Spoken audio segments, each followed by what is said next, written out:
안녕하세요. 자, 오늘은 기술 통계에 대해서 알아보도록 하겠습니다.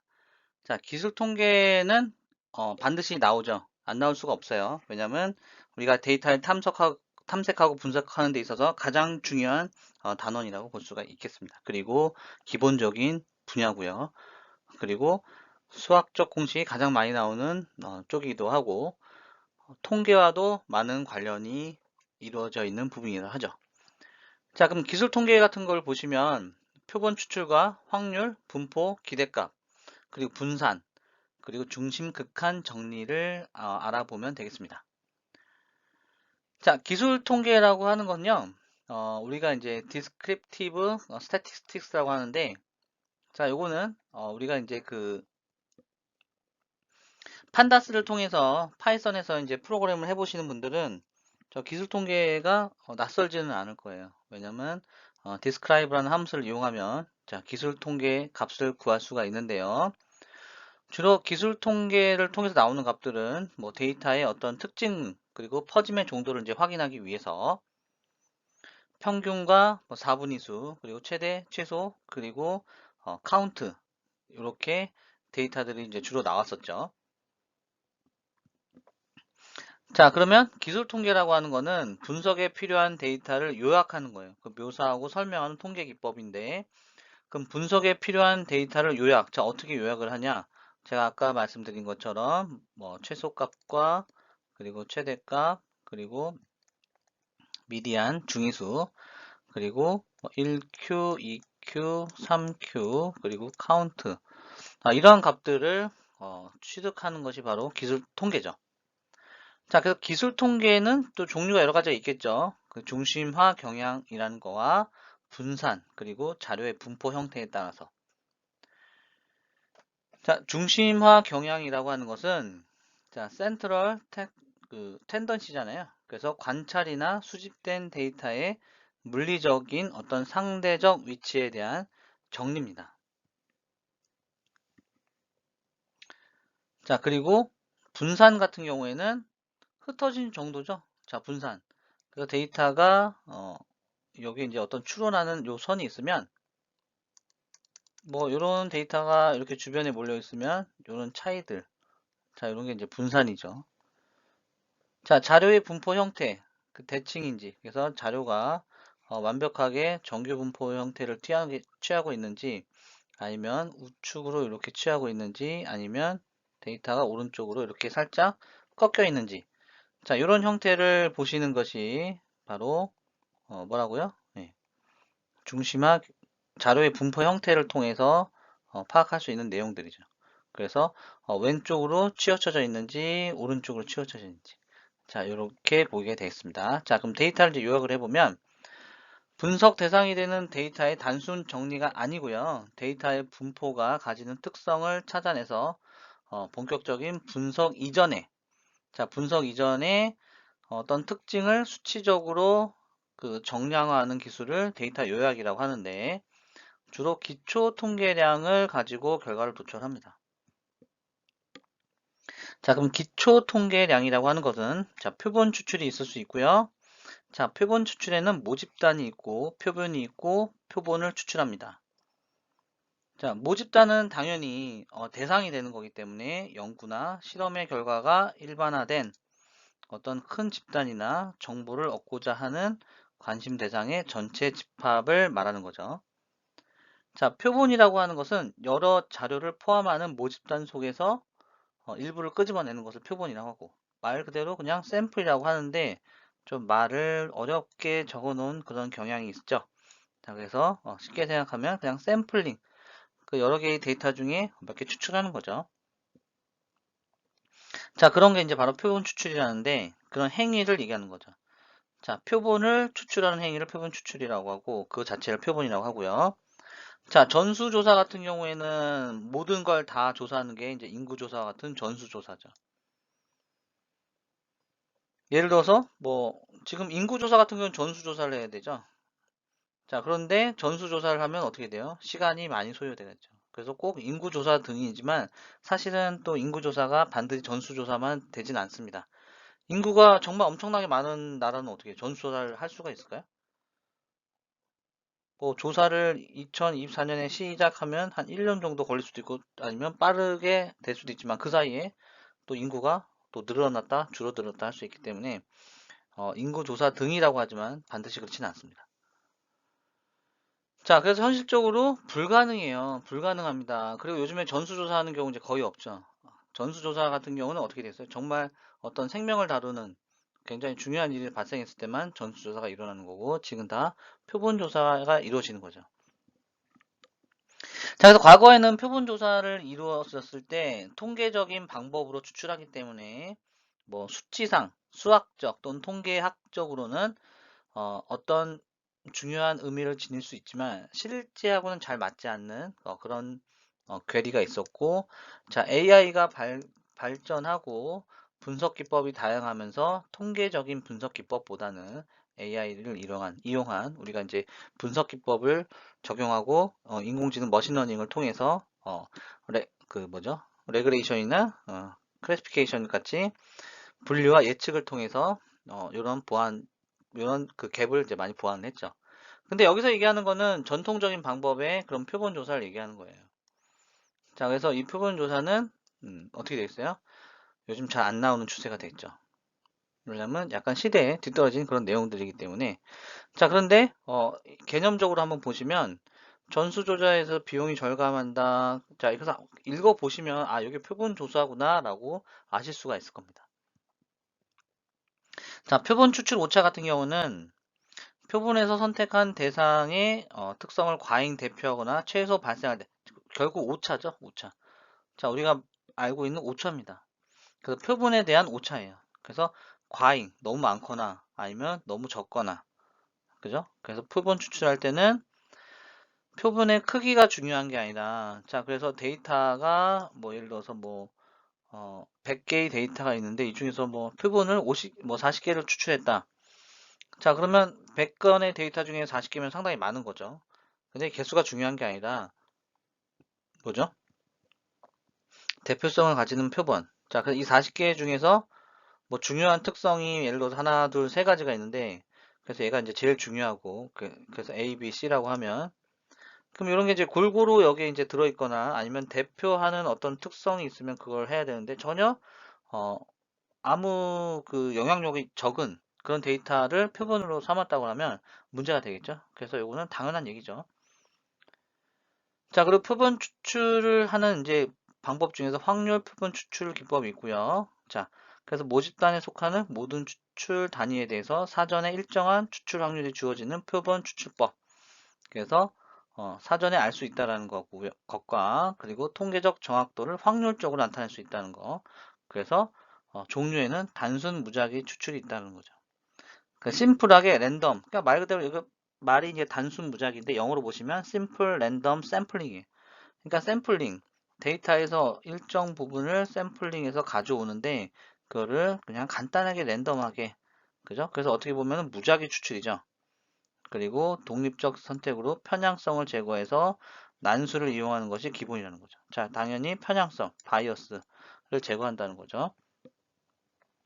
그리고 조사 단위를 파악해서 원하는 표본수만큼 난수 발생. 자, 그래서 난수, 평양, 자, 뭐예요? 랜덤이니까 당연히 난수란 얘기가 나올 수 있고요. 그리고 한쪽으로 치우쳐지는 것을 방지하기 위해서 편향을 제거한다. 자, 이게 단순 무작위 추출뿐만 아니라 모든 샘플링이 이제 기본이 되는 그런 형태가 되겠습니다.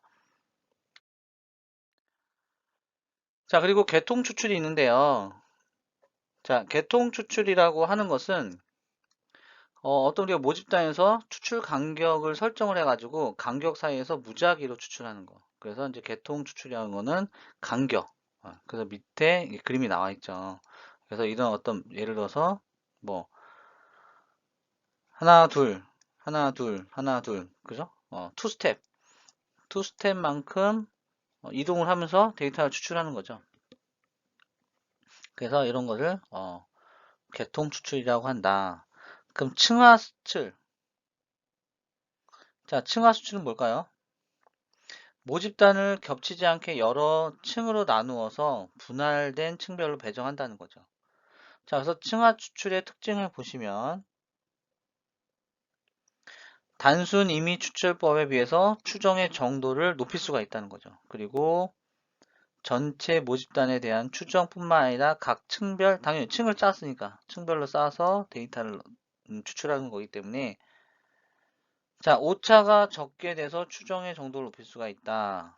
자, 그래서 특징을 보시면 우리가 이제 긍정적인 건 뭐예요? 오차가 적어진다라는 그런 긍정적인 효과가 있는 거죠. 자, 그러면 이제 층화 변수라는 것도 존재하는데요.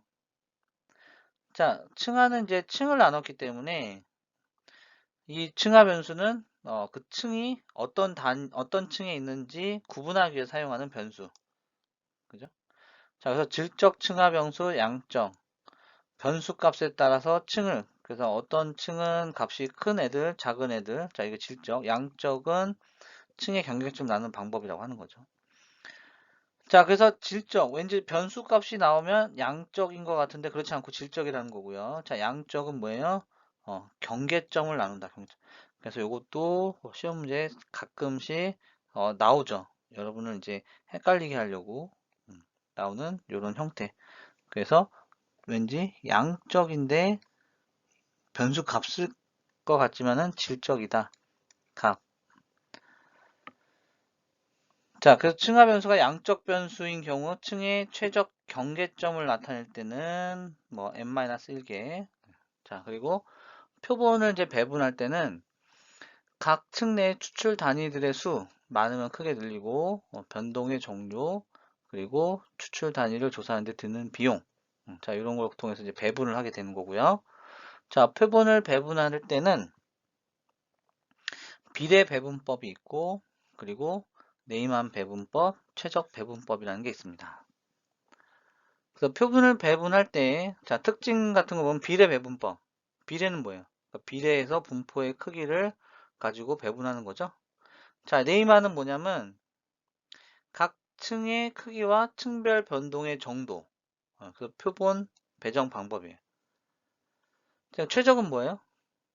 분산을 최소화하거나 범위 안에서 비용을 최소화시킨다. 자, 그러면 표본을 배분하는데 비례는 그죠?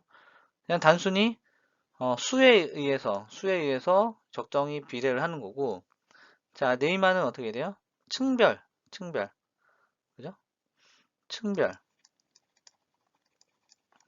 자, 비례 배분은 적당히, 뭐, 공통적으로, 그냥 n분의 1 하는 거죠. 자, 최적이라고 하는 거는 그럼 비용을 최소화시키려면 어떻게 되냐라고 했더니 분산을 최소화시킨다. 그래서 뭐 적당히 나눈 거 층별도 아니고 얘는 비용 측면에서 고려하는 게 최적 배분법이죠. 자, 그리고 군집 추출을 보시면, 자, 군집 클러스터에서 샘플링을 하는 거예요. 자, 그럼 군집은 뭐냐면, 말 그대로 데이터가, 요렇게 막 여러 가지 있잖아요. 이 중에서 몇 가지 샘플을 추출한다는 거죠. 자, 그래서 모집단을 군집으로 나누는데, 당연히 차이가 없게 만들어야겠죠. 군집으로 나눴는데, 어떤 특성들이 바뀌거나 그러면 안 되니까. 자, 그래서 군집의 단위의 어떤 일부나 전체에 대해서 분석을 시행을 하고, 그리고 모집단에 대해서 구체적인 추출 방법론을 정하기 어려운 경우에 사용하면 된다는 거예요. 군집이니까 두리뭉실하게 이렇게 있다고 보시면 되겠죠. 예. 자, 그리고 비확률 표본 추출 기법이라고 하는 거는 각 추출 단위들이 표본에 추출된 확률을 객관적으로 나타낼 수 있는 방법이다라는 거죠. 자, 그럼 다른 애들은 비객관적이냐? 비객관적이진 않지만 좀 더 얘가 객관적이라는 거죠. 그래서 모집단을 정확하게 규정 지을 수 없는 경우에 그리고 표본 오차가 큰 문제가 되지 않는 경우에 비확률 표준 추출 기법을 사용합니다. 자, 간편 추출법이 있는데요. 자, 간편 추출법 말 그대로 좀 더 그 샘플링을 심플하게 가져간다는 거죠. 그래서 응답자를 선정하는데 조사원의 개인의 자의적인 판단에 따라서, 그러니까 원래는 이렇게 하면 안 되지만 또 될 수도 있죠. 조사원의 자의적인 판단에 의해서 표본을 추출한다. 저희 간편 추출법이라고 합니다. 자, 그러면 이제 판단 추출법이 있는데요. 조사자가 나름의 지식과 경험에 의해서 자기가 판단한다는 거죠. 저지먼트니까. 그죠? 샘플을 할 때 어떤 주어진 게 아니라 여기 조사자가 나오죠. 조사자가 나오면 조사자가 나오는데 자신의 어떤 경험, 그죠? 그러면 판단 추측법이라는 거죠. 자, 그래서 판단 추측법에 의해서 표본은 조사자의 주관적 판단, 그 주관적 판단이 개입되면 판단 추측법이 됩니다. 자, 그래서 표본의 크기가 작은 경우에는 조사의 오차를 좌우하는 요인은 추정량의 분산이 됐어요. 분산. 자, 분산이란 말도 잘 읽어 주시고요. 자, 할당 추측법. 자, 할당 추측법이라고 하는 것은 뭐죠?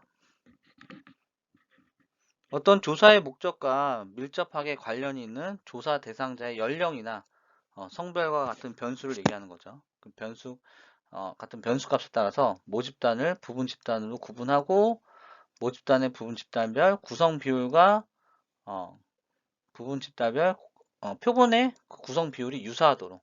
그러니까 모집단의 부분과 표본의 부분의 어떤 구성 비율이 유사하도록 하는 게 할당. 뭔가 할당해 주는 거죠. 할당해 줄 때 그냥 할당하는 게 아니라 비율을 일정하게 한다.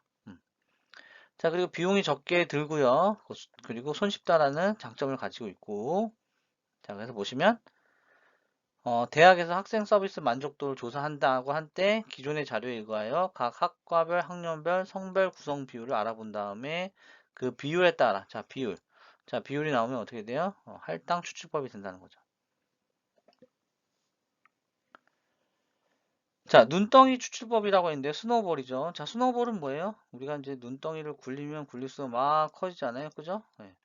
그래서 이런 걸 이제 눈덩이 추출법입니다. 그러니까 작은 거에서 시작을 해서 이렇게 좀 크게 어떤 특성을 잡아내는 거. 자, 접근이 어렵거나 추출 틀의 작성이 곤란한 특정한 집단에 대한 조사. 어떤 특정한 집단. 그러니까 뭔가가 조금 애매하고 어렵기 때문에 이런 것들을 사용하는데 자, 집단에 속하는 걸 사전에 알고 있는 사람들을 대상으로 해당 집단에 속하는 사람들을 소개받아서 그러니까 계속 A라는 사람을 알고 있어요. B라는 사람, C라는 사람. 그래서 처음에 10명 가지고 하다가 이 10명의 각각한테 이런 이제 그 집단에 대한 사람들을 소개받아서 그리고 이 사람들한테 또 소개받아서 그죠? 이렇게 계속 크게 만드는 게 바로 눈덩이 추출법이죠. 자, 그래서 폭력 조직원들, 대학 교수들. 그럼 이제 몇 명이 이제 하면서 막 얘기를 하잖아요. 누구는 어쩌고, 누구 소개시켜주고. 자, 그리고 확률 분포를 알아볼 건데요. 자, 이제 확률이라는 얘기가 나오죠. 자, 기술 통계. 자, 확률을 하기 위해서 가장 중요한 거는, 기초 데이터와 어떤 기준, 뭐 이런 것들이 필요하기 때문에, 자, 그런 거를 이제 기술 통계를 통해서 얻어지게 되고요. 그래서 분석에 필요한 데이터를 요약하고 모사를 해야 뒷부분을 또 수행할 수가 있겠죠. 자, 추측 통계, 추론 통계라는 것은 표본에 내포되어 있는 정보를 이용해서 과학적인 추론을 하는 건데, 자, 어떤 게 있는지 한번 봅시다. 자, 우리 이제 확률하고 이제 분포에 대한 개념을 보시면, 어떤 모집단에 대해서 추측이나 추론이 얼마나 정확한지에 대한 논리적 타당성이죠. 즉, 논리적 타당성이에요. 논리적이에요, 논리적. 즉, 논리적. 실체와는 좀 다를 수가 있죠.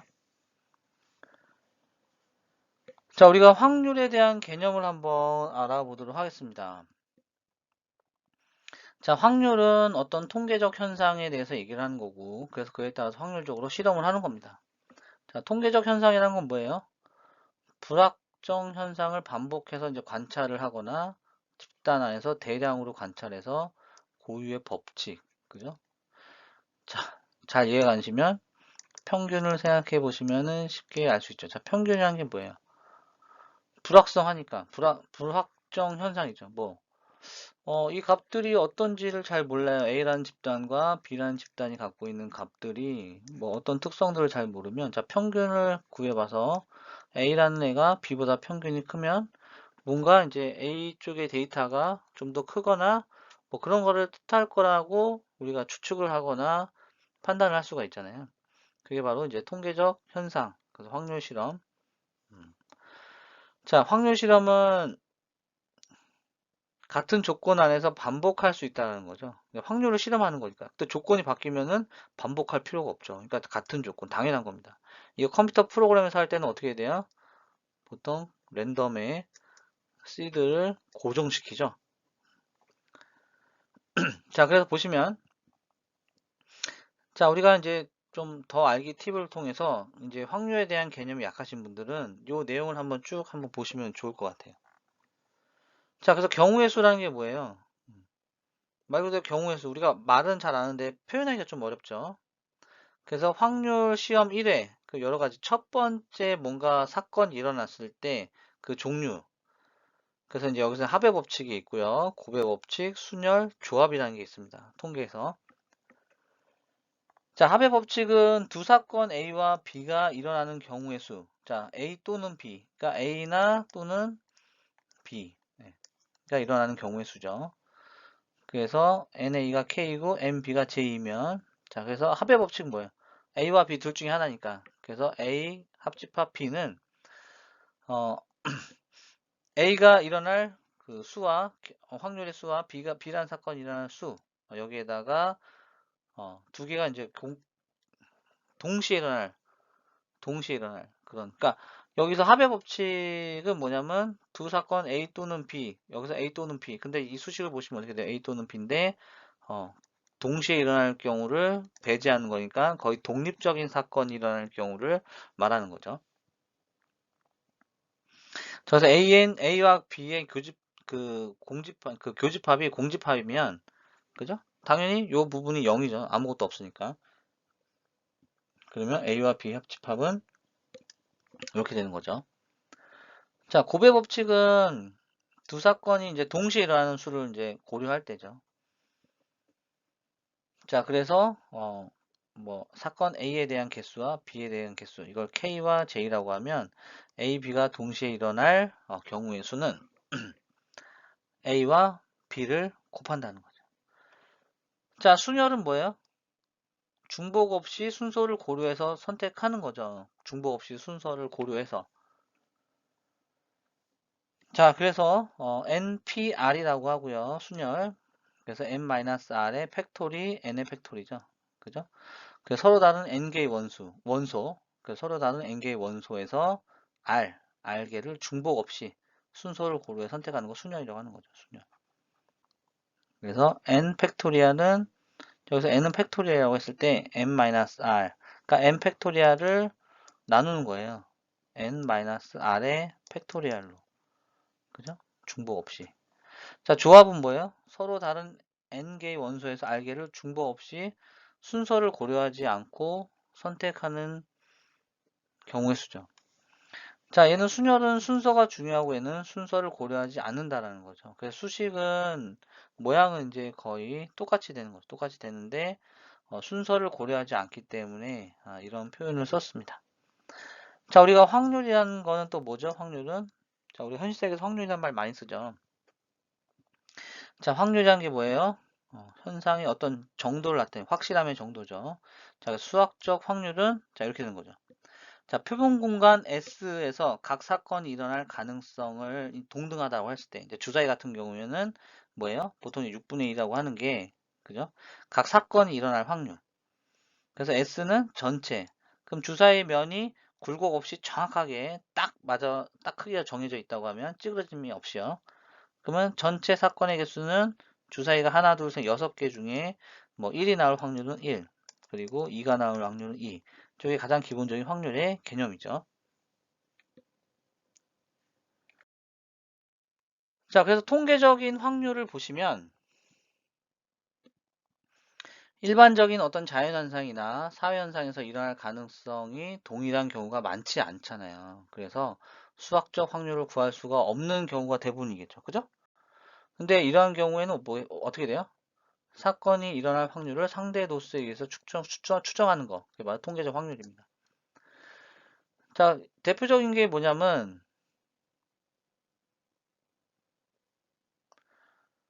N회의 시행에서 문제의 사건이 R회 일어난다고 하면 상대 도수는 R을 N으로 나눈, 이렇게 정의할 수 있다는 거죠. N개의 수행에서. 자, 그래서 이런 거를 통계적 확률이라고 하는데, 시행을 N번 반복하고 사건 A가 일어나는 횟수를 Rn이라고 하면, N을 크게 함에 따라서, 상대 도수가 일정한 값에 가까워지면 이 P를 통계적 확률이라고 한다는 거죠. 그래서 이런 개수가 되는데, 자, 예시를 보면 서울에서 출생한 남자, 여자 각 500명 기준으로 연령대별 생존자 수를 표에 기록을 했을 때 남자는 500, 자 이런 표시는 있잖아요. 자, 그러면 이제 30세인 남자가 60세까지 살아있을 확률. 그럼 통계적 확률인 거죠. 확률은 어떻게 돼요? 통계적으로 30세가 60세까지 살아있을 확률은 어떻게 된 거예요? 자, 390명. 그죠? 60세까지 살아있는 사람이 390이니까. 자, 그거를 30세인 사람이 그러면 440으로 나눠야 된다는 거죠. 그래서 확률은 이렇게 된다. 그 통계적 확률은 이러한 가능성, 통계적으로 보는 실제 안 그럴 수도 있겠죠. 네, 그 상대 도수를 가지고. 자, 사건이란 건 이벤트죠. 그래서 동일한 상태로 여러 차례 반복할 수 있는 실험이나 관측을 이제 시행이라고 하고, 그 시행의 결과 나타나는 건 사건이에요. 그냥 우리가 알고 있는 우리가 이제 자연과학에서 알고 있는 우리가 이제 죄송합니다. 자연과학이 아니라 우리 사회과학. 여기서 사회과학이라고 하면 우리가 일상생활 얘기하는 거죠. 거기서 알고 있는 일반적인 거를 얘기합니다. 자, 그래서 두 개의 동전을 던졌을 때 하나만 앞면이 나올 사건의 확률은 앞뒤가 나올 사건과 뒤합이 나올 사건의 합, 그죠? 이렇게 구한다는 거죠. 그게 사건. 자, 그리고 표본 공간을 보시면요. 표본 공간은 뭐 샘플링이잖아요. 그래서 어떤 공간에 샘플링을 한다. 그 통계적 실험에서 모든 발생 가능한 실험 결과들의 집합을 얘기하는 거고요. 대부분 보면은 표본 공간이 S인 확률 실험에서 사건은 S의 부분 집합이 되는 거죠. 자, 그래서 S는 앞뒤. 자, 이렇게. 자, 이때 앞면이 적어도 한 번 나오는 사건은 여기 앞면이잖아요. 자, 이렇게 되는 거죠. 자, 그래서 확률의 기본적인 성질은 0보다 크거나 같고, 그죠? PA가 0보다 크거나 같은 거죠. 사건 A가 발생할 확률은 0이죠. 사건이 아예 발생하지 않는 거는 없으니까 항상 정리원, 항상 0보다 크거나 같고요. 그리고 표본 공간 S 사건이 발생할 확률은 1이라는 거예요. 사건은 무조건 표본 공간, 그죠? 어떤 샘플링 또는 어떤 뭐 모수, 어떤 표본 공간에서 발생한다는 거죠. 자, 그리고 A와 B. 자, 아까 A와 B인데, 자, 합집합, 합의 표현은 각각에 대해서, 각각 독립적인 확률과 거기서, 동시에 일어날 확률을 뺀다는 거죠. 그 공집합이면, 당연히 이거는, 공집합은 뭐예요? 공집합은 얘가 0이라는 거죠. 그래서 사건 A, I 또는 사건 A, F가 발생할 확률은 이 각각을 더한 다음에 동시에 일어나는 요 수식을 얘기하는 거고요.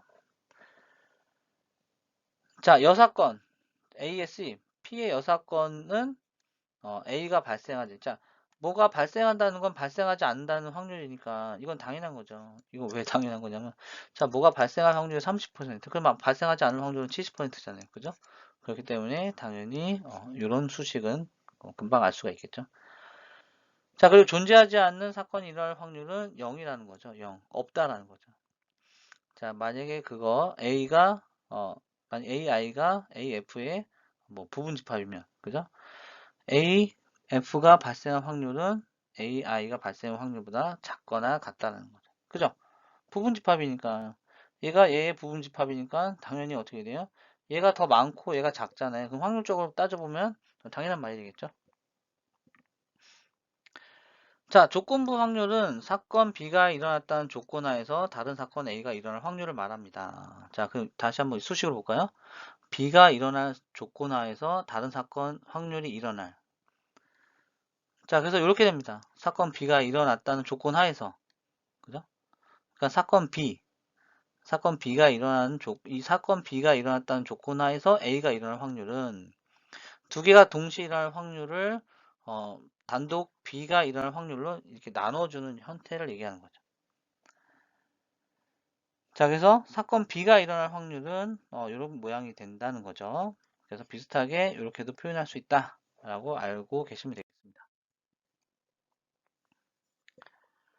자, 그래서 주사위를 던져서 2의 눈이 나올 확률은 6분의 1이지만 짝수라는 조건 하에 짝수라는 조건 하에서는 어떻게 돼요? 짝수라는 조건 하에서는 그는 짝수는 뭐 2, 4, 6이죠.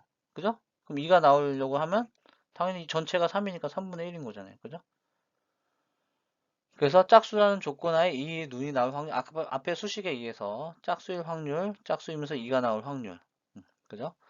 그러면 짝수인 확률. 자, 이렇게 되는 거죠. 2분의 1과 6분의 1 나누면 이렇게 되는 거죠.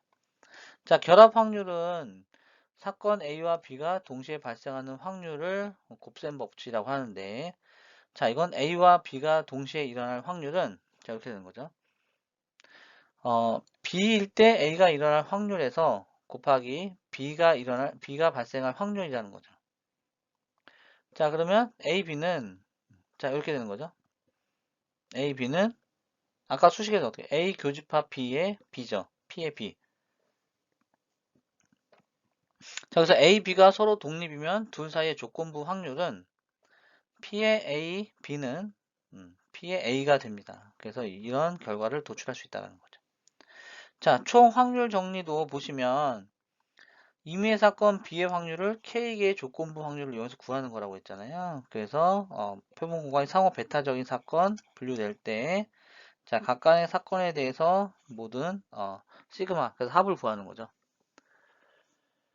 자, 그럼 베이지안 정리라고 하는 거는 총 확률 정리를 이용해서 임의의 사건 B의 확률을 K개의 조건부 확률을 이용해서 계산을 하는 게 바로 베이지안 법칙이고요.